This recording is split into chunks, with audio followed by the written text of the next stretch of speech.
রাজ্যে একক সংখ্যাগরিষ্ঠ, তাই বিজেপি সরকার গড়ার পর এখন বিভিন্ন জায়গায় বিজয় সংকল্প যাত্রা পালন হচ্ছে। ঠিক সেরকমই আজ সোমবার সিউড়ি পৌরসভার অন্তর্গত 21 নম্বর ওয়ার্ডের কেন্দুয়া দক্ষিণপাড়া এলাকায় একটি বিজয় সংকল্প যাত্রা আয়োজন করা হয়। সেখানে এই এলাকার বাসিন্দাদের হাতে লাড্ডু তুলে দিতে দেখা যায় বিজেপি কর্মী সমর্থকদের। আজকে আমাদের এই এলাকায় অভিনন্দন যাত্রা, আর এই অভিনন্দন যাত্রায় অংশগ্রহণ করেছে আমাদের যুব মোর্চার সাধারণ সম্পাদক আমাদের ভাই আনন্দ।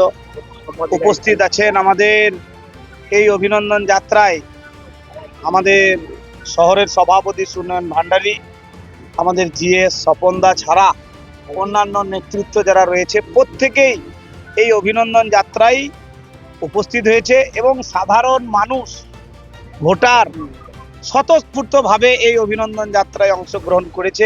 এই এলাকা সাঁইথিয়া বিধানসভা এলাকার হওয়ার পরিপ্রেক্ষিতে এদিন এই যাত্রায় উপস্থিত ছিলেন সাঁইথিয়া বিধানসভার নবনির্বাচিত বিধায়ক কৃষ্ণকান্ত সাহা।